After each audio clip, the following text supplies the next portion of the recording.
Naku po, delikado po ang kalagayan ng E80 TVJ sa Channel 5, no? Ang dahil kay Joey De Leon alias Joey Pip. Yo, what's up, happy people? Duduti on the mobs. Kumusta po kayo mga kuys, mga guys, mga isko niya? For today's video mga kuys, mga gayas, ay naku po, nanganganib po ang E80 sa TVJ sa Channel 5, no? Dahil sa kagagawan po ni Joey Pip. So, without further ado, let's begin. So, mayroon pong lumabas na artikulo o video po ay gagawin po natin ng reaction video, no? Tungkol po ito kay Joey Pip or Joey De Leon, no? Dahil hindi po ito biro na reaction niya mga kuys, no? Hindi po ito pwedeng biruin mo itong ganitong klaseng biro mga kuys. Baga hindi po ito kabiro-biro na biro.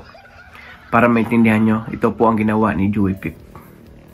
Joey De Leon, lubid joke issue trending ngayon sa social media dahil sa joke niya sa isang segment nila sa E80. Kung hindi napapanood itong video ng joke ni Joey De Leon, ito panoorin niyo muna at kayo na ang humusga. Credit to the owner po itong video na to Digimon TV, no? Ito po, ayan na. Panoorin pa natin.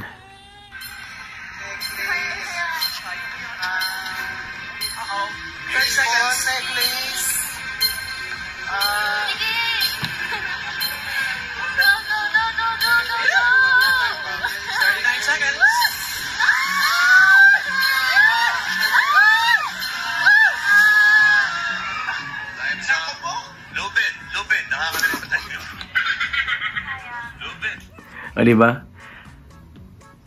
Sa umpisa, talagang matutuwa po kayo.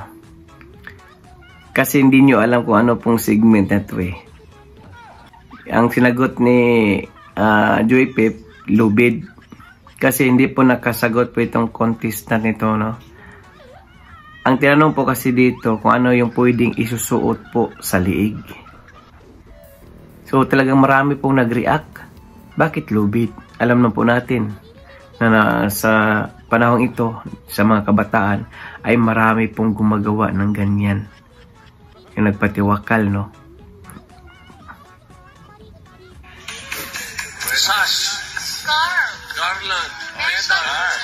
So, yung video na yon na nag-joke si Joey De Leon about lubid daw ay kuha noong September 23, 2023 segment nila sa E80. Context.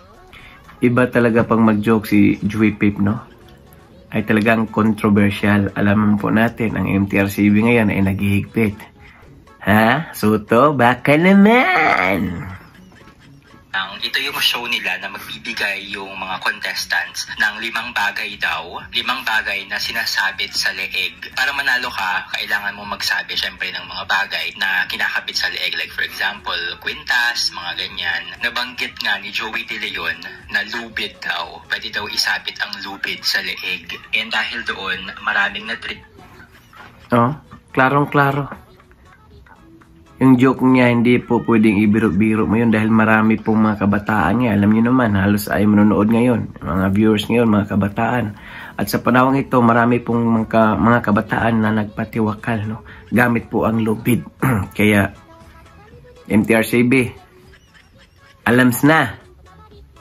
Sa mga social media at nag-bash, humakot to ng negative opinions and reaction sa mga netizens dahil daw hindi daw nakakatawa itong joke ni Joey De Leon about lubid na sinasabit sa leeg. Kailangan daw.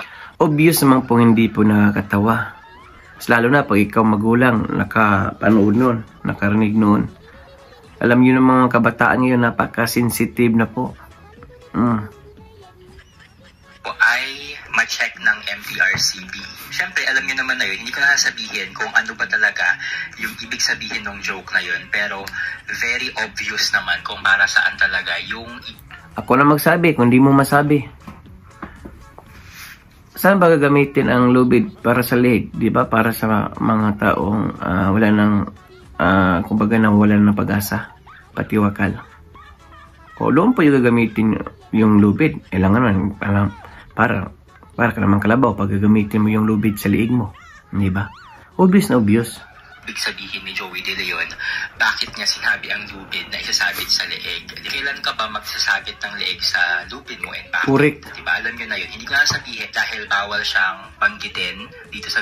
Hindi, baka gusto ni Joey Pip na gagamitin niya sa liig yun kasi parang tumandang paurong na siya, di gamitin niya. Wala namang problema doon.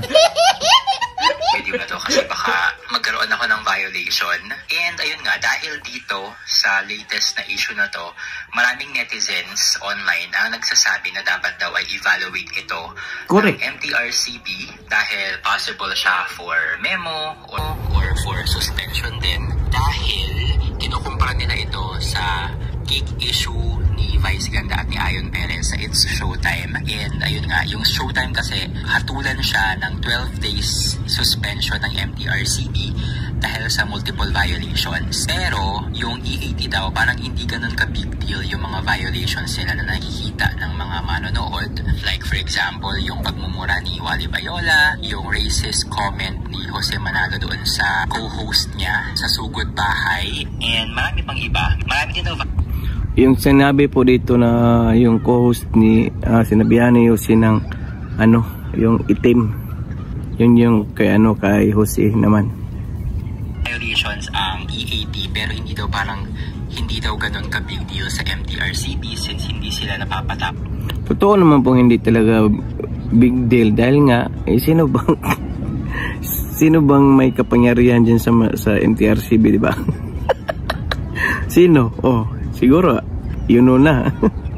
Ng violations or suspension. Unlike sa Showtime na multiple violations sila pero nahatulan sila, nagkakaroon sila ng warning, sususpend yung mga host dahil sa mga jokes nila na below the belt, and yung latest nga is nahatulan sila ng 12 airing days na suspension. And marami ang nagtatanong kung ano ba talaga ang mas masahol, yung cake issue ba, yung pagtila and pagkain ba ng cake nila Vice Ganda at ni Ayon Perez habang naka-live sila, or tong mga below the belt na joke ni Joey De Leon about ito. For me yung ang napaka-worst yun doon for me yung talagang lubid kasi hindi po biro yung gano'n na joke dahil as I said talagang marami po talagang nagpatiwakal ngayon, nagbibigti, kaya hindi po talaga biro yung ganong mga joke talaga. For me I know naman siguro sa inyo, so pagpatuloy natin about itong salitang to na hindi ko napapanggitin dahil bawal talaga siya. And dahil din sa pagpataw ng MTRCB ng 12-day suspension sa It's Showtime dahil sa multiple violations, again, ang pinaka-latest na violation ay yung cake issue. Sinabi ng mga netizens na bias and unfair daw ang decision ni Lala Soto as a chairwoman ng MTRCB. And background lang din, si Lala Soto kasi ay kamag-anak ni Tito Sen, so kaya siya tinawag na bias. And dahil din dito, maraming nagsasabi na mag-resign na lang siya sa MTRCB dahil daw sa conflict of interest. Agree pa ko doon na mag-resign lang siya kasi talagang may conflict of interest doon kasi nga yung mga kamag-anak niya andun sa kabila di ba? Dahil napapansin ng karamihan na mas stricto ang MTRCB sa It's Showtime compared sa EAT kung saan host si Tito. Correct. Yan din nakita po natin na talagang bias po, hindi po makatarungan, hindi po makatao, di ba? And basta tayo ng mga tweets sa Twitter or X para malaman natin yung pulso ng mga netizens. Marami itong tweets pero namili na lang ako ng mga trending. Ito, sabi ni Altstar Magic, this is a trigger warning clip about this word, and Joey De Leon can't shut his mouth. Really, mga bagay na sinasabit sa leeg ay lubid. Really, Joey De Leon, Lala Soto na? So, tinatawag niya yung attention ni Lala Soto at MTRCB para i-check itong nakaka-trigger na joke ni Joey De Leon. Sa mga hindi nakaget sa video naman, ito, picture siya. Give me 5 mga bagay na sinasabit sa leeg, contestant necklace, which is true naman. And sabi ni Joey, lubid, nakakalimutan nyo. Ito pa. Sabi niya, hindi ko nasabihin yung pangalan niya, for sure, Lala Soto will ignore this. At sasabihin na naman niya dyan, di kayo nasanay kay Joey De Leon. Pikit mato naman tayo dahil show ng daddy niya. So, tignan natin kung mako-call out to ng MTRCB, kung masususpend ba si Joey De Leon. Tignan natin kung ano magiging aksyon ni Lala Soto as a chairwoman ng MTRCB. Balikan natin tong tweet na to kapag dito natin malalaman kung hindi siya bias, ay gumawa po siya ng aksyon, di ba? Walang kamag-anak, walang friend dyan pagdating dahil may nasampulan na kayo. Huwag nyo sabihin pagdating sa mga kamag-anak nyo, hindi nyo pwedeng sampulan. Ha? So, padre-padrino pala. Naku, kung panahon pa ito ni Duterte. Sabi ko sa inyo. No, di ba? So ano po yung reaction nyo mga kuis magayas? Talagang hindi po talaga makatarungan pag hindi po gagawa ng si Lala Soto no, ng suspension o kahit kay Joey Pip man lang para makita ng mga tao na hindi sa bias, no? So yun lang, kaya kung bago naman po kayo sa aking YouTube channel, please follow, like, and share. So for now, maraming salamat pala sa lahat ng bumabati sa aking karawan kahapon, no? Thank you. Maraming salamat sa inyo. So for now, I'm Gan Pilipinas. God first. God bless all. Peace.